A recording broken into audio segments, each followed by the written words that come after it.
Hello, we will begin in a few minutes.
Hey Aviad, how are you? טוב, מה שלומך? Yeah, good. And hi to Rachel. Good evening, Rachel.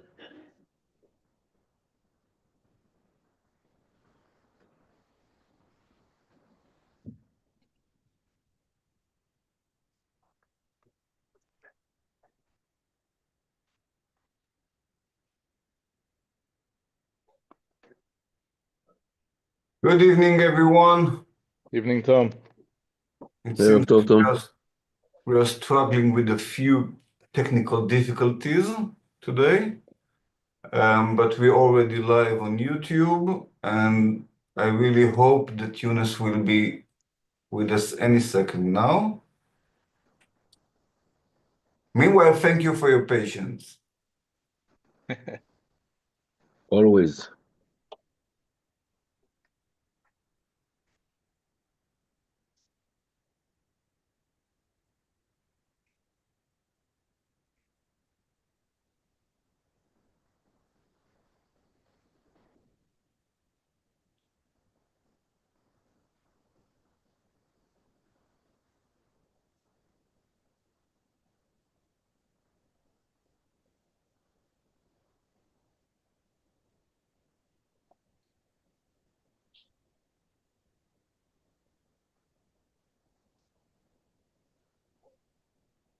So we will wait a few minutes for Younes to join us.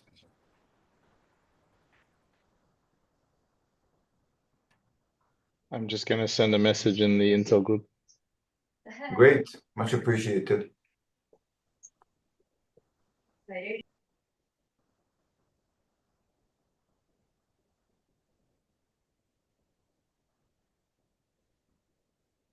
As part of technical problems today, we have to some extent we have Hebrew captions thanks to Rachel Kessel, but it won't be full.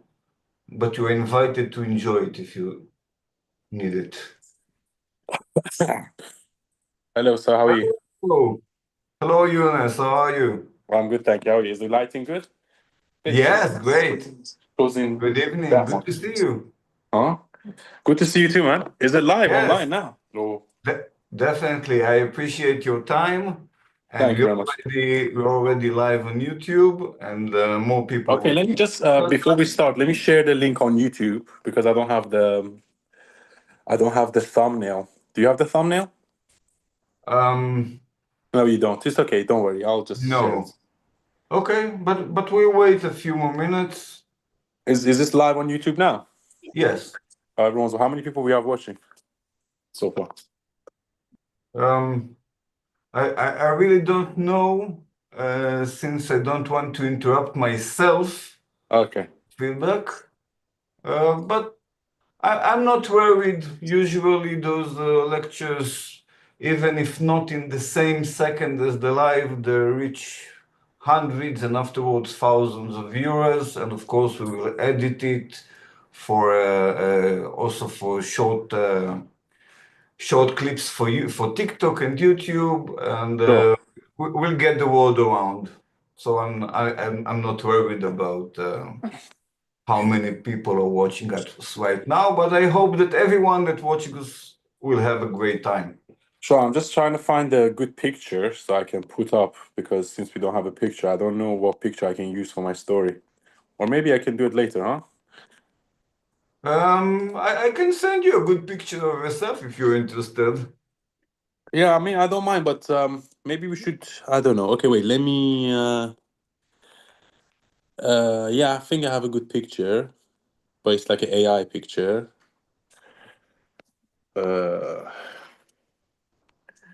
What are we going to speak about?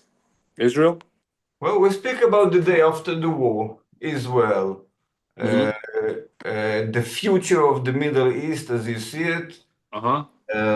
We'll speak a bit about the Ben Gurion Canal. I think that basically you and I are the only people that I know that are really speaking about it. Uh-huh. And also any message that you want to share with Israel about how you view their role in the region. Uh-huh. But before we begin, I prepared a small intro, so I think it will be beneficial. Okay, sure. I'm gonna pick it. I mean, look, I'm just gonna post a link on my story and say watch live because I don't have a suitable picture, so whatever. Great. You know? Okay. Meanwhile, I'll introduce you. Okay? Sure, You sure, sure. already know yourself, so Yes. so it's okay. Good evening, everyone, and welcome to this special event of the Middle East Center. Tonight, we have the privilege of hosting Younes Sadjadjani. Sorry for that. It's Sadaghiani. Yes. An Iranian-born graduate of London School of Economics and an outspoken supporter of Israel. Throughout Yes. his bold perspective, Younes has built a cultural bridge and fostered meaningful dialogue between nations and religions. With hundreds of thousands of followers on social media and millions of views in his YouTube channel and TikTok channel, Younes leads thought-provoking discussions on normalization, freedom, and democracy in the Middle East. He approaches these topics from the perspective of a firm supporter of the Abraham Accords and a strong advocate of political reform and regional cooperation. Tonight, we will explore some of the most pressing questions of our time. What will the Middle East look like in the day after the war? We can begin with that. Yes, sure. Can you see me? I Yes. can't see myself. Oh, I can see. no, Okay, I can see yes, myself. now we can see it. All right. So what was the question? So it seems that I forgot recording, which is meaningful. So I'll do it now. Okay. So let's begin with the first question. How do you, as an Iranian British analyst, see the day after the war? The day after the war, meaning the of the 7th of October, or now? No, the day, let's say the future of after this round of violence in the Middle East, because usually we have rounds of violence and then more peaceful times or in between. Yes. So how do you think when we speak about the big picture and the maneuvers that Trump and the New World Order really is planning for this region? Yes. What's your perception? Can you take us to your future view of this region after the war?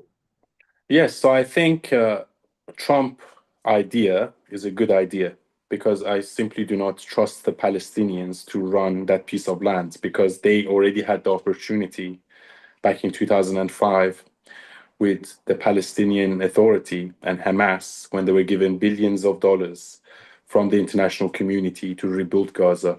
And instead of spending that money on building skyscrapers and schools and hospitals, they spend that money on building tunnels and shooting rockets and doing terrorist activities. So I think that boat has come and gone. I just do not simply trust the Palestinians to govern themselves. If there was one race or religion I would rather trust to run that piece of land is the Israelis. And all you have to do is to look at Tel Aviv and Haifa and look at what they've built there. And Gaza can be like the new Dubai because it's an amazing piece of land just by the beach. I have a lot of sympathy for the Palestinians and I really feel for them. However, with the current leadership that they have, I just don't see it possible for them to be able to govern themselves. As let's not forget that Palestine, in my opinion, is a made-up identity, mixture of Egyptians and Jordanians. So genetically, they're all Jordanians and Egyptians, so they are Arabs anyway. So this idea that, okay, if you could live in peace and if you could live in harmony and if you wouldn't shoot rockets, then sure, you can have that piece of land. But then if you continue to do terrorist activities year after year, shooting rockets year after year, then you need to try something new. Okay, and it's not to give the Palestinians or Hamas, again, authority. And then another thing I was going to say is that if I was a Palestinian, why would I even want to go back to Gaza? There's nothing left. All the buildings are in ruins and rubbles. There's no water, there's no electricity. So if I was a Palestinian, I would rather leave. I'd rather go to Egypt or Jordan or somewhere around. And I guarantee you, in the next 10 to 15 years, with the right leadership, Gaza can be a hub for the world, you know? And it's going to be a tourist attraction, which is going to be ironic because we're going to see it bombed now. And in 10 or 15 years' time, it could be a tourist destination just like Dubai. That's an amazing future that you foresee. First of all, do you think that what role do you think that Israel and Israelis as a nation in separately from the government should be performing in the building of the new Middle East? You mean Israel? I mean Israel as a state, but also Israelis as individuals. Look, so I think when the war started, I think a lot of people were very angry with Benjamin Netanyahu, and they were calling him the new Hitler, you know, a Zionist, you know, a genocide enabler, so on and so forth. I don't agree with that because I think that's a contradiction in terms. If Israel wanted to commit genocide, they could have committed genocide on 8th of October because they've got huge military capabilities. They can carpet bomb the whole place. So I just don't think what Israel is doing now is committing genocide. I really don't believe that. Even though I feel sorry for the women and children, but fundamentally what Hamas is doing is that they're using civilian buildings, resident buildings, and shooting rockets out of them. And what Israel done is basically pulled their bluff. They never thought that Israel was going to pull their bluff because they were using hospitals, schools, and residential buildings as a place to shoot rockets, and they would never thought that Israel would take those buildings down, and Israel did. Okay, so I think because of that, Benjamin Netanyahu has a lot of courage. He had to go through a lot of criticism in the last 18 months, but he done what he thought was right, and actually at the end of it, he won. Trump is in power now. He's going to give him the support and backing that he needs. And fundamentally, what he done, he managed to, against all odds, he managed to defeat Hamas, defeat Hezbollah, defeat the Houthis, and by extension, defeat the Islamic Republic. So everyone thought Israel's done on 7th of October. Everyone thought, Khamenei came out and said, this is the beginning of the end for Israel. But funnily enough, it was the beginning of the end for him.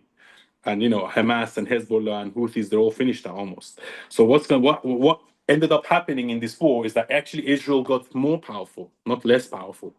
They're now going to end up owning Gaza, in coalition with the Americans, and they're never going to have that threat coming from Gaza ever again. Now they're going to have the issue of the West Bank and the high hills, because geographically you have an issue there as well. But the Palestinian Authority is not as violent as Hamas.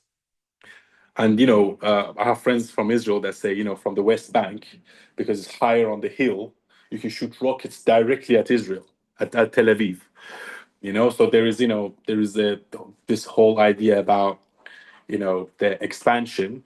But I don't think nothing will happen. But eventually, I think, I don't believe in a two-state solution. I'll be honest with you. I do not believe in a two-state solution. I don't think there can be two states as long as there is this ideology behind the Palestinians, ideology of hating the Jews. You know, I want to get rid of them. It's funny because they say Jews are the Israelis are the genocidal ones, but they are the ones that don't want Israel there. Israel just wants to chill. Israel just wants to exist. They get attacked, they respond, and then they're the bad guys all of a sudden. You know, and I think I understand that dynamic because I was born in Iran. And, you know, the brainwashing they give you as a child to, you know, brainwash you to hate Israel, hate America, hate the UK.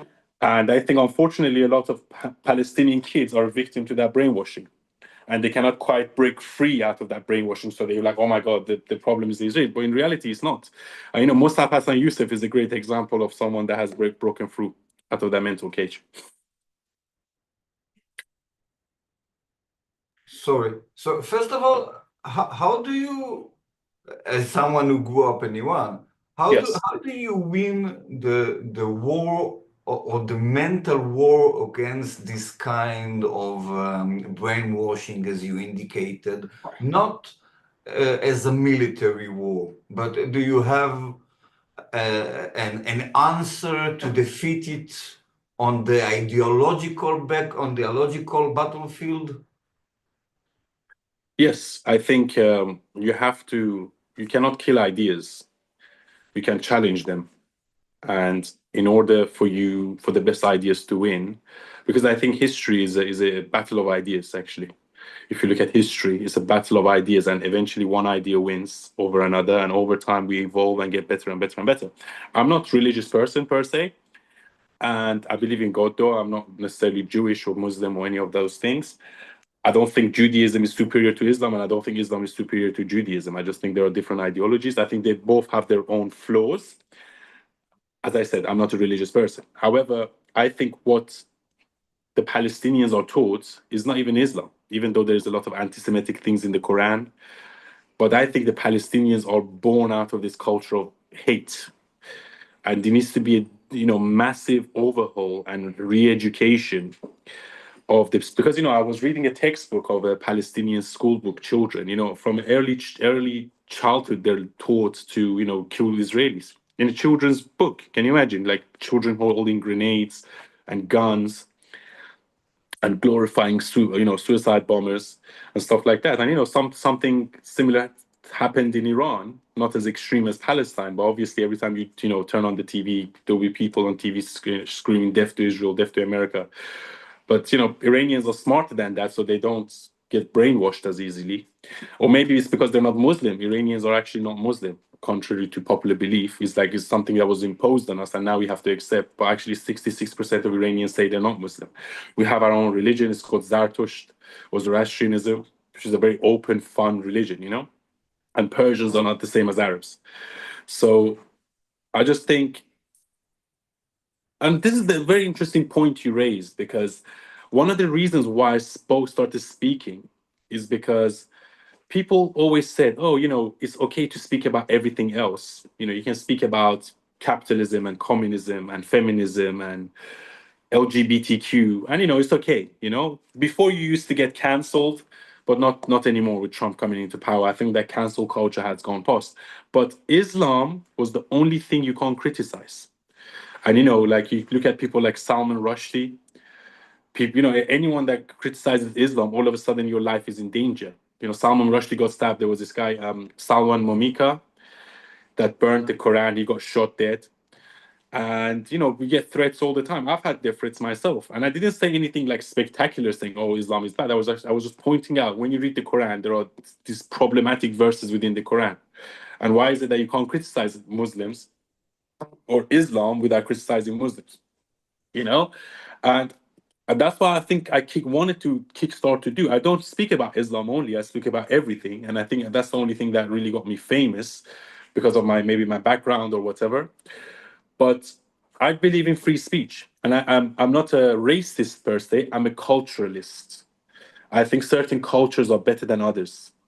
And I think as a human race, we have to evolve to the best cultures. That doesn't mean that the West has the best culture or the East has the best culture. It's the evolution, it's the collision of both of them that makes the best out of it.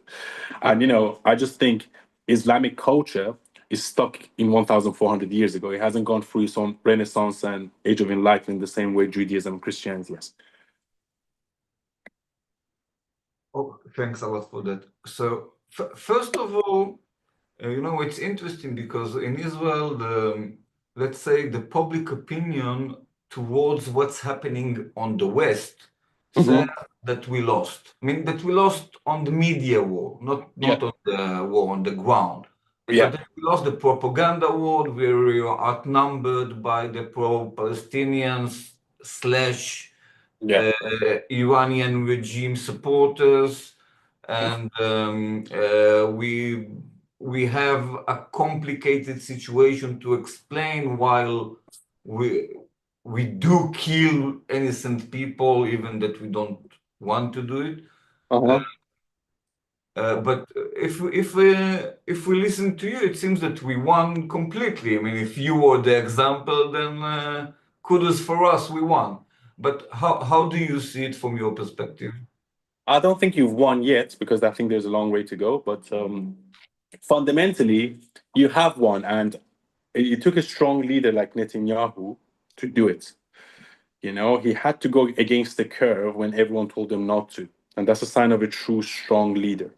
Because he knows best, because he was born in that region. He was in the IDF. He lived in that area. He knows how these Hamas people think, and he knows the history behind it. But also, what you have to realize is that actually a lot of the Arab countries in the neighboring countries, they actually all support Israel.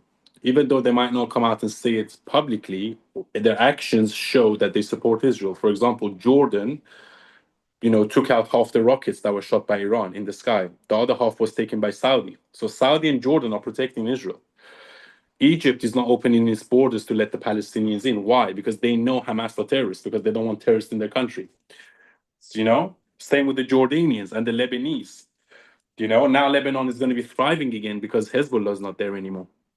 So the problem, I think, in the Islamic societies is that people fail their moral duty to call out extremism within Islam. That's one of the main problems of Islam. The moderate Muslims, more often than not, fail to call out the extremists within Islam. And I think that needs to change. Do you think it's mostly due to fear?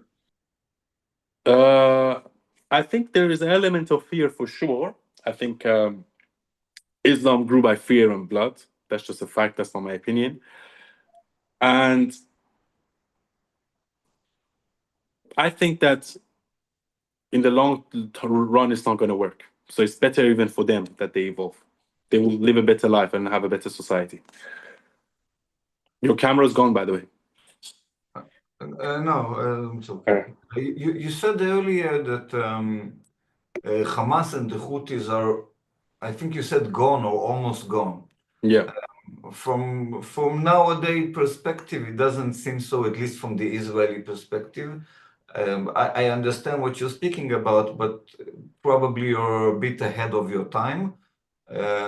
Maybe you would like to explain, because from the Israeli perspective, we say that after over 1 year of completely blustering Hamas and bombing every building in Gaza, we see them coming out and taking back control to some extent with this hostage deal. And while there are underground forces that wants to contradict it, the Houthis still very much exist, and the Hezbollah is still engaging in Lebanon. So how do you see the next plays on that? Well, as I said, you can't kill an ideology, but in terms of infrastructure, Hamas is gone, Hezbollah is gone, and so are the Houthis. If you talk about infrastructure, if you talk about rockets, if you talk about buildings, if you talk about even manpower to some extent. So they are weakened and their infrastructure is gone. So in those terms, they are gone. But as I said, you can't kill an ideology. There's always going to be new people that are born and they will convert to this radical Islamic extremist ideology. But the most important thing is the infrastructure. The infrastructure is 80% gone. But can't Iran or maybe another entity can't rebuild this infrastructure, or what do you see as the future of the I Iranian? don't think so. I don't think so. I think Trump is not going to make a deal with the Iranians because America learned their lesson with what happened with Obama. With the Obama nuclear deal, the 150 billion worth of assets that were frozen were released. And instead of using that money to strengthen the Iranian economy and the Iranian people, they ended up strengthening the Islamic Brotherhood. And that's what led to the attacks. And also that's what led to the influence of Iran and the proxies of Iran in Iraq, Syria, Bashar al-Assad, Soleimani, Hezbollah. It's like the tentacles of the Islamic Republic got really stronger.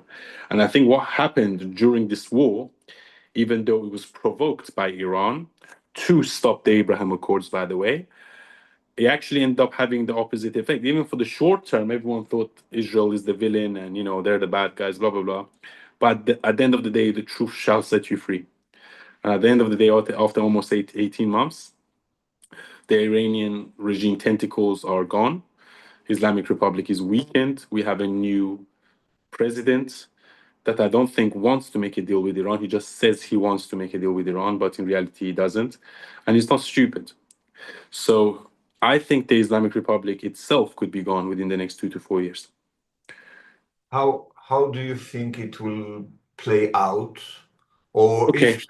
Yes, what's your best scenario for that? Well, the best scenario is as I said this before on GB News and other channels, is that we need three factors. And we already have the three factors. The first factor is the unhappy Iranian people.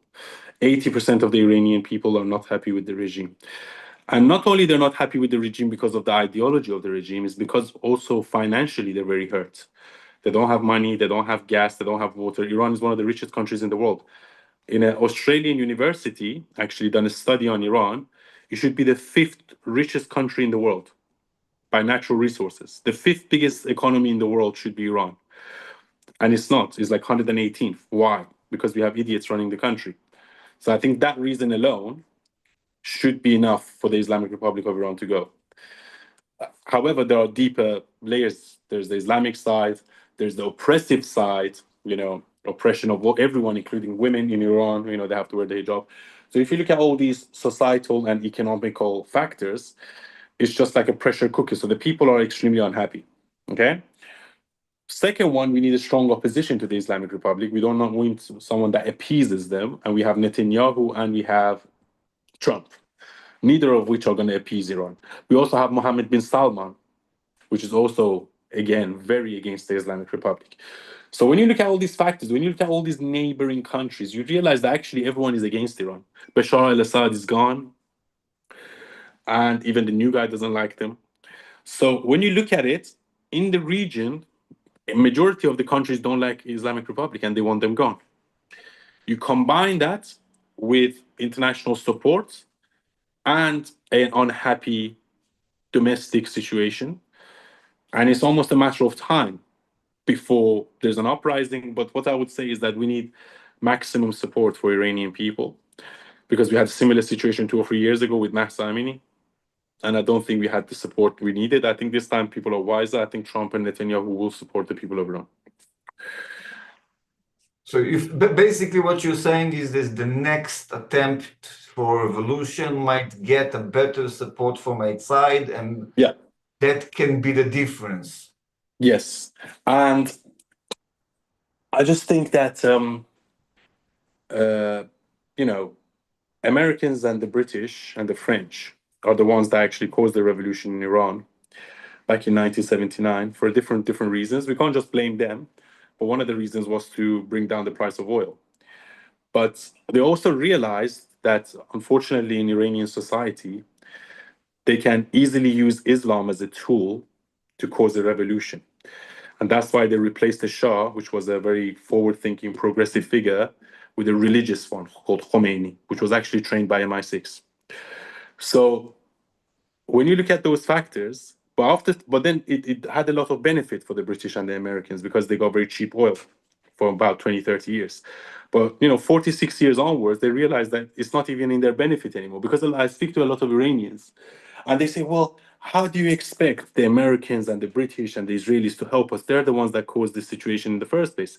But I'm like, yeah, times change and interests change. It's just not even in the interest of the Americans and the British and the Israelis to have the Islamic Republic there anymore. We don't need oil. I mean, America is going to drill for oil now. Oil is not as prevalent as it used to be in the 1970s. We have electric stuff. So even if you look at it, even from a purely selfish standpoint of the West and other countries, it's in nobody's interest for the Islamic Republic to be there anymore. In nobody's interest. So I think that's another reason why it will collapse. So what would be like the day after the collapse of the Iranian regime in Iran? Because you know many elements in Israel that probably don't have a lot of knowledge about the Iranian politics today, but they are very worried that maybe a revolution will even lead to a less responsible regime or more extreme regime. Well, look, there's a possibility there.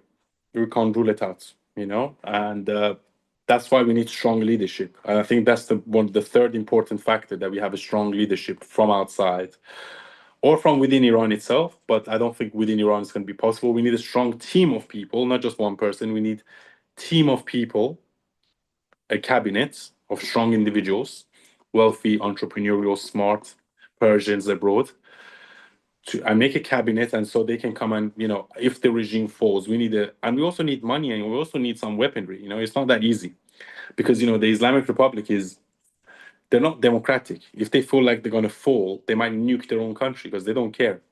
You know, that's and they might nuke Israel. You know, if they feel like, you know, in times of desperation, you never know what a madman can do, you know?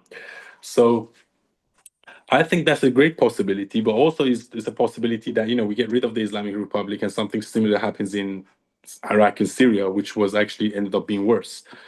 ISIS took over, you know? So, or, you know, in Afghanistan, Taliban. But I just don't see that in Iran, because I think Iran is quite different from the rest. We're Persians. We have 5 or 6 different sects in our country. I think people have learned their lesson. I think overall, I'm more optimistic than pessimistic, because I think this regime is scratching the bottom of the barrel.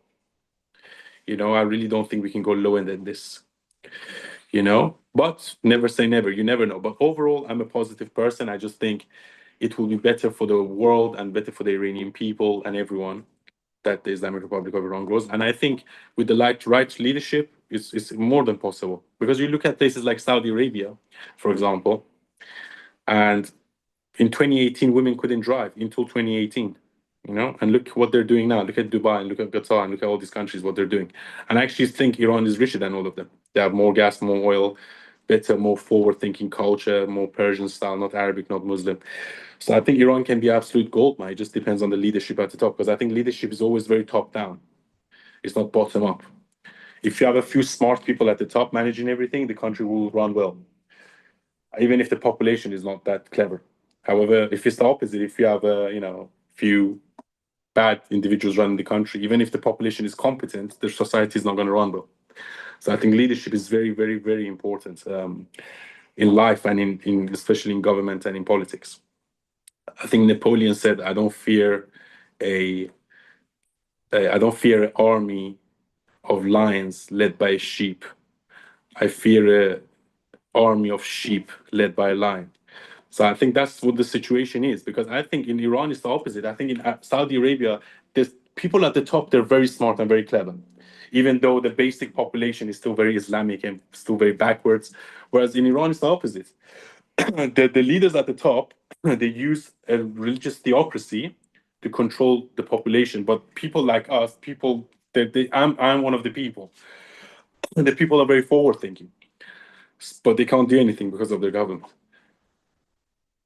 So if you take us to your probable scenario of the next Iranian regime in the day after the revolution, Yeah. What do you imagine it will be like if you try to assume regarding it's the old proxies of the Iranian regime regarding Israel, regarding the West. Yeah. How do you see the future of Iran-Israel relations after the revolution with the Iranian regime that you imagine? No, I think it's going to be great. It's going to be great. I think Shah was the second leader, or second. Iran was the second country that recognized Israel, if I'm not wrong. Iran was the second country that recognized Israel. Can you imagine? In the 50s? So can you imagine? Iran was the second country in the world that recognized Israel. I think after America. So that's how close the Iranian, and that's I think the Shah done that to go against the curve in the Middle East, trying to tell the world, well, we're not the same as the Arabs. We actually recognize the Israelis. But also another thing you have to realize is that the first Bill of Human Rights that was written by Cyrus the Great, it was actually written to give Jews their rights, because the Persians conquered Israel, and the Persians and the Israelis, they decided they're going to live in peace. And that's what led to the first ever Charter for Human Rights that was written 2,500 years ago by Cyrus the Great. And it said all people are equal regardless of religion or race. And that happened 2,500 years ago. As a matter of fact, you can go and see it in the British Museum here. They have it in the British Museum here. The first ever Charter of Human Rights was written by a Persian. It's quite extraordinary, actually. So let's go back now to the other part of the Middle East and speak a bit about the Ben Gurion Canal, or the day after in Gaza Strip. Just as a bit of background to the people that don't know this term, the Ben Gurion Canal is an old American plan from the 60s to pass a canal through Israel from the Red Sea to the Mediterranean, through let's say the Gaza / northern of Gaza line. And I think that Trump, first of all, a part of the new Trump era is going to be focused on canals, he's himself suggesting. And I think part of what we saw,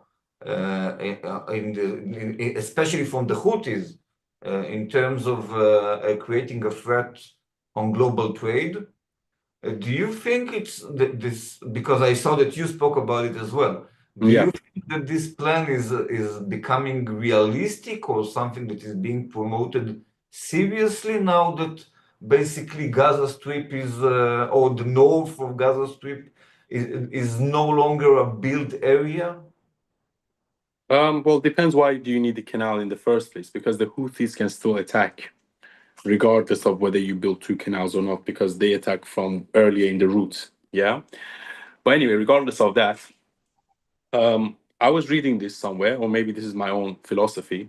I think what Trump is going to say to the Egyptians is like, we give you $1.3 billion a year in foreign aid. Yeah. If you don't take the Palestinians, if you don't take the Gazans, we will stop the 1.3 billion. So I think, well, if Egypt hears that, and probably they'll say the same to Jordanians, because they give 1.7 billion in foreign aid to Jordan, America does. So if America says to Jordan and Egyptians, if you don't take the Palestinians, we will stop the foreign aid, I think more than likely they will take that offer. Okay? If they don't, and Egypt might turn around and threaten to close the Suez Canal, right? So in that case, then you have to make another canal to carry on the maritime routes. Yeah. So that way, if you have two canals, then you're not so dependent on the Egyptians, because then you'll have a canal going through Israel, controlled by the Israelis and the Americans.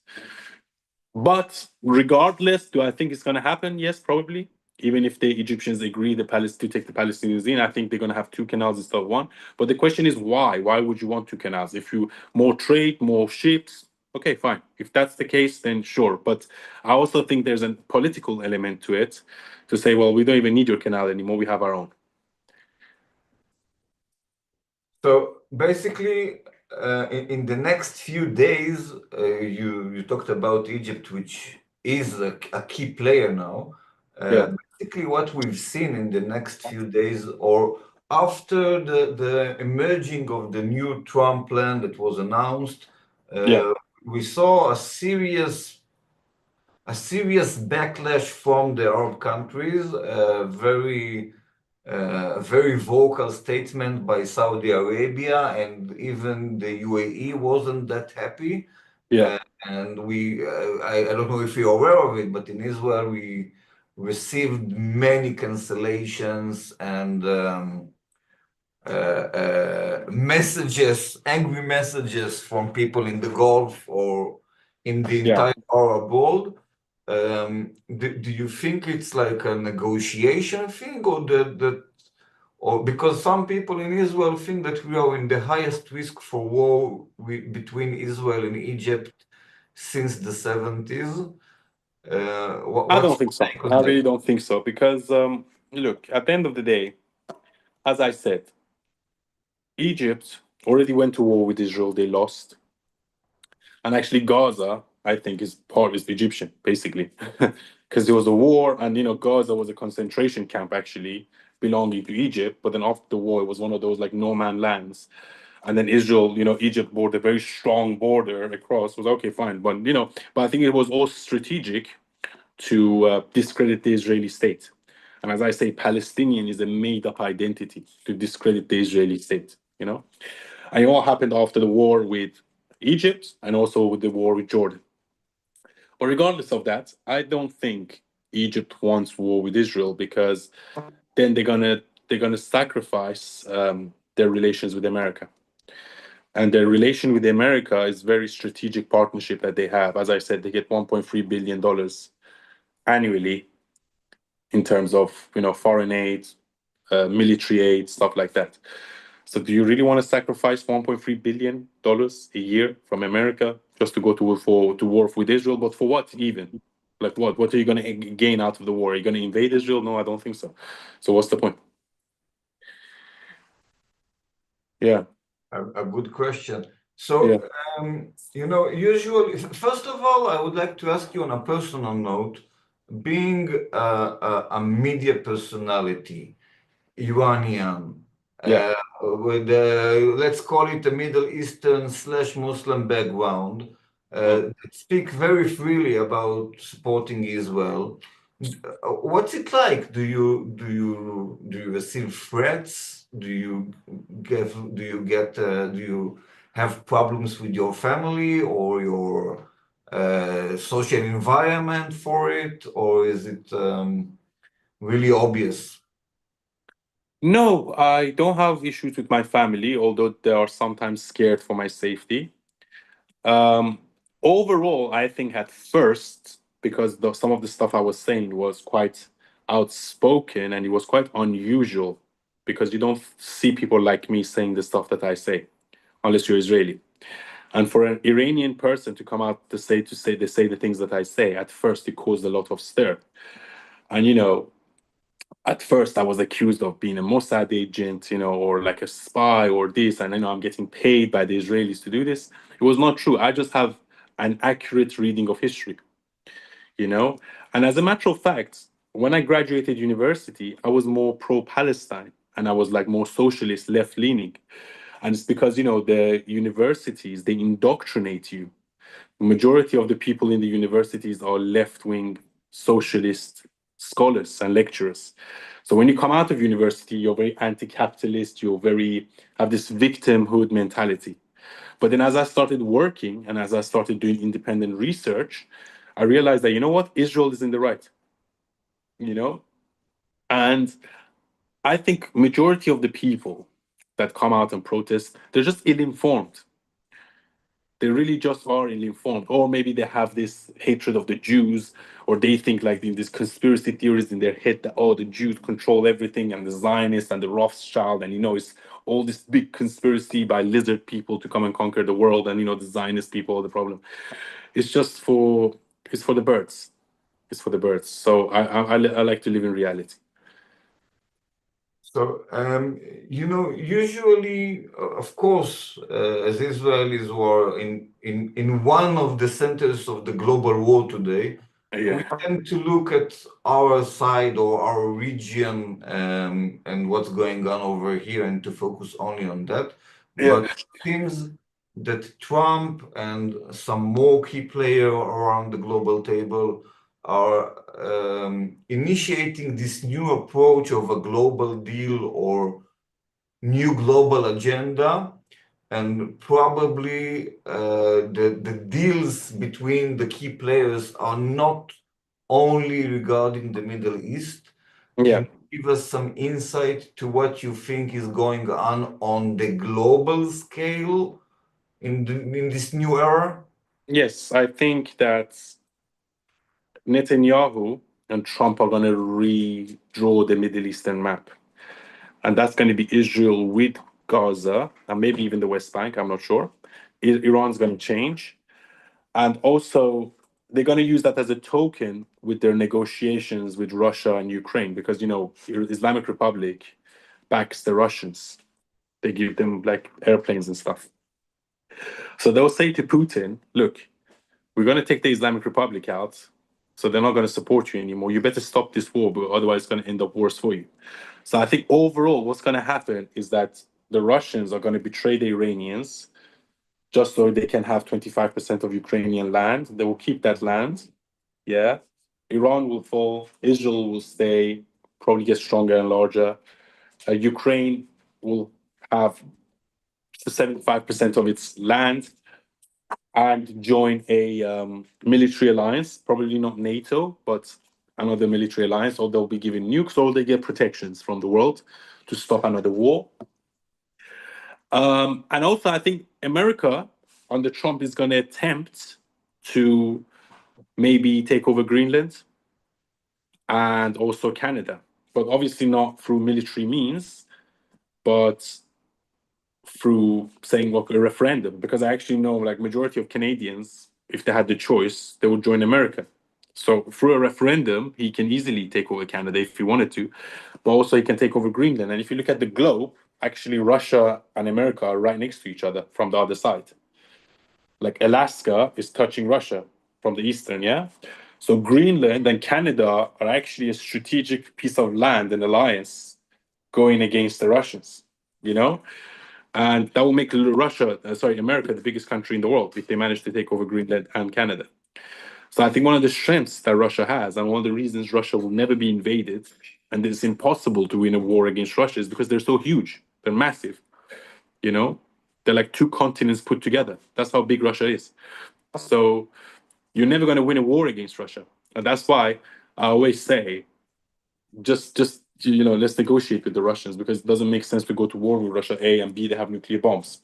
So it just doesn't make sense. So give them that piece of land, let them take, but then the longer the war goes on, the more of Ukraine they will take.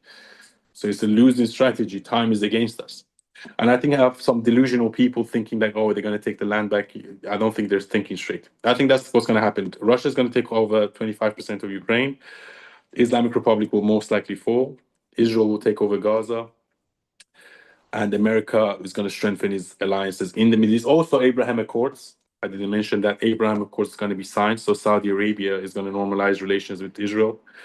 And hopefully, if the Islamic Republic falls, then we can sign the Cyrus Accords that will normalize relations between Israel and Iran. And how do you tackle the issue of the Saudi statesmen that are still currently very vocal about their condition for Palestinian statehood on the way to normalization? Okay, so they can build a Palestinian state. If you care so much about Palestinian state, give a piece. Saudi Arabia is huge. You know, they're gonna build a city called the Line on the western side. So why don't you build that for the Palestinians? But then the problem is they're all hypocrites. They all say, oh, we care so much about the Palestinians, but none of them want to take one Palestinian in. Why is that? And they all end up actually coming to Europe and becoming asylum seekers here and going on benefits. Like, why? Like, I always thought that a bit, fascinating. You know, my case was different because my dad used to work for the embassy in Iran, and we had a very strong case and everything. But then I always thought, like, why is the Western countries taking immigrants from all these war-torn countries? Like, what duty do they have? Some people say, well, they caused those wars, so maybe they should, take some people in. And there's a merit to that argument, obviously. But then if Saudi Arabia is not taking a single Syrian refugee, then why should England? If Saudi Arabia is not taking a single Iraqi refugee, then why should France? So I find that a bit weird, and I don't think they should let it happen. Because if the neighboring countries refuse to take the Palestinians, they're all going to flood Europe. And that's going to be, I don't know, 30, 40, 50,000 Hamas fighters coming to Europe. Do I really want that for Europe? No. And that's why they don't take them in. That's why they don't take them in. They're not stupid. The Egyptians know there's terrorists there. That's why they don't want them in their country. The Jordanians know. The Saudis know. And that's why they support Israel. That's why they shoot down the rockets from the sky when Iran strikes them. So it's not rocket science if you actually think about it. So let's really speak a bit about the UK or Europe and the UK and what's going on over there in that aspect. Because it seems to me, as someone who is following from afar about what's going on in the UK, that the things are really coming to the boiling point in terms of this, let's call it the Muslim-Christian tension, or how would you describe it? I definitely think that Islam is going through its own renaissance right now. And I think I'm one of the people making that renaissance possible. And that's because I'm questioning it. The reason why Christianity evolved is because brave people questioned it. Because the church used to do the same thing. The church used to torture people and kill people if they questioned it. You know, and they used to torture people in church, in the basement. They used to torture scientists. And I think something similar is happening in the Islamic countries right now. But then it takes a brave population or a brave generation of people to confront that. And obviously, I live in the West. So maybe it's easier a little bit for me to do it here than if I was in Iran. Because if I was in Iran, I'd probably get arrested straight away and hanged. But also here, it's not very black and white, you know. Here it's also like they have like 20% Muslim population. And, you know, as I said earlier, there's a lot of people that their lives are in danger because of what they said. But I don't think what I said was even something extraordinary. I was just basically exposing what it says in Islam. Faction. I didn't go to the street and burn the Quran, or I didn't say every Muslim is an idiot. I never said any of those things. And I always try to separate Islam and Muslims. Yeah, it's very important. You have to separate the ideology from the people, right?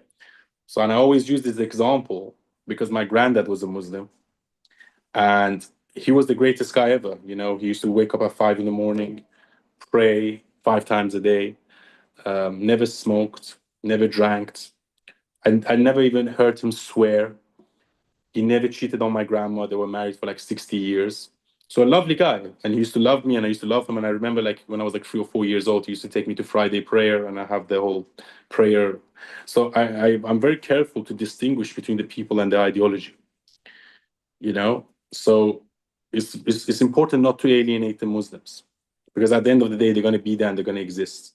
What you have to do is to open a dialogue about their own religion and about the wider society, and ask them the question that if you say Islam is the last revelation, then why doesn't your societies work?